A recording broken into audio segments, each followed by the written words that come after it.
Friends, welcome to Pavan stories. నేను మీ Pavan Kumar Pentu. Thursday సత్యమేవ జయతేకి స్వాగతం. ఐఎఫ్ఏ 2025 ఈ చట్టం గురించి మీకు తెలుసా? ఇదొక పవర్ఫుల్ చట్టం. ఐఎఫ్ఏ 2025 దీని వినగానే అక్రమ వలసదారుడు పరుగంటూ బీహార్, పశ్చిమ బెంగాల్ నుంచి పారిపోతున్నారు. ఇదొక నిశ్శబ్దమైన తుఫాన్. సిఏఏ, ఐఎఫ్ఏ 2025, ఎస్ఐఆర్ ఇవన్నీ కలిసి పశ్చిమ బెంగాల్లో వీధులన్నీ బిజీగా కనిపిస్తున్నాయి. లోపల ఒక తెలియని ఆందోళన. కొంతమంది ఎవరికీ చెప్పకుండా బయలుదేరిపోతున్నారు. కొంతమంది బంగ్లాదేశ్ సరిహద్దు దిశగా పరుగులు తీస్తున్నారు. ఎందుకు? ఒక చిన్న ఎస్ఐఆర్ నోటీస్ వచ్చినందుకు. అసలు కారణం మరెంతో లోతుగా ఉంది. ఎస్ఐఆర్ చిన్న చెక్లా కనిపించే ఓ పెద్ద సంకేతం. ఎస్ఐఆర్ అంటే సాధారణంగా ఓటర్ లిస్ట్ ప్రక్షాళన. పేరు తప్పిపోయిందా, అడ్రస్ సరిగ్గా ఉందా అంతే విషయం. కానీ ఈసారి బెంగాల్లో ఎస్ఐఆర్ అంటే నీ పౌరసత్వం స్కాన్ చేయబడుతోంది అనే సంకేతంగా మారిపోయింది. ఈ భయానికి మూలం ఎక్కడుంది? ఇదిగో ఇక్కడే వస్తోంది ఐఎఫ్ఏ 2025. ఇది నిశ్శబ్దంగా వచ్చిన భారీ చట్టం.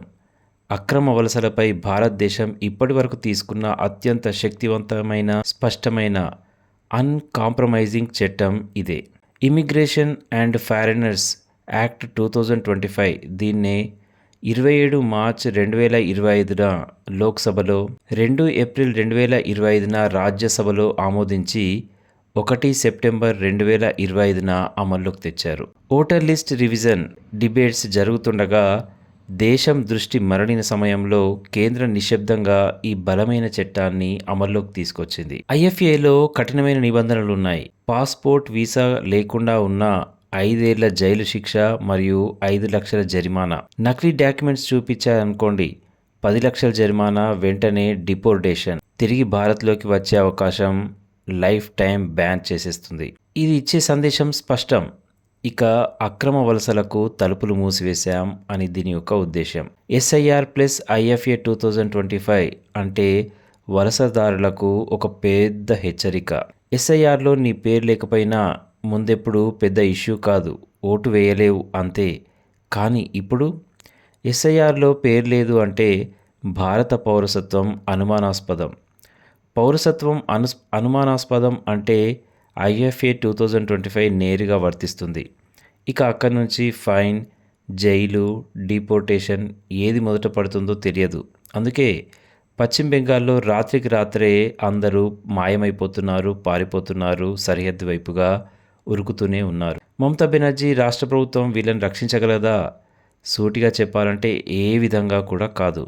ఎందుకంటే పౌరసత్వం, విదేశీయుల చట్టాలు, డిపోర్టేషన్, దేశ భద్రత, సరిహద్దు నియంత్రణ ఇవన్నీ పూర్తిగా కేంద్ర ప్రభుత్వం పరిధిలోనివి. రాష్ట్రాలు ఎలాంటి ప్రభావితం చేయలేవు కూడా. వలసదారులు దీన్ని అర్థం చేసుకున్నారు.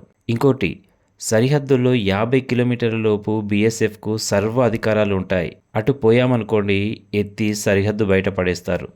మరి లోపలే ఉంటే తీసుకెళ్ళి ఎక్కడో జైల్లో పడేస్తారు అనే భయం. అందుకే సరిహద్దుల వైపు పారిపోతున్నారు. సిఏఏ తెచ్చినప్పుడు చాలామంది ఆశ్చర్యపోయారు ఈ చట్టం ఎందుకని. పాకిస్తాన్, బంగ్లాదేశ్, ఆఫ్ఘనిస్తాన్ నుండి వచ్చిన హిందూ, సిక్కు, క్రైస్తవ, పార్సీ మైనారిటీలైతే సిఏఏ కింద నేరుగా పౌరసత్వం అప్లై చేసుకోవచ్చు. ఈ ఐఎఫ్ఏ 2025 వారిపై వర్తించదు. కేంద్రం చేపడుతున్న పెద్ద వ్యూహం స్టెప్ బై స్టెప్ ప్రక్షాళన. ఇది యాదృచ్ఛికం కాదు, ఒక ప్రణాళికాత్మక అడుగు ఇది. సిఏఏ అర్హులైన మైనారిటీలకు లీగలైజ్ చేయడం. ఐఎఫ్ఏ 2025 అక్రమ వలసలపై కఠిన చర్య. SIR voter list cleanup.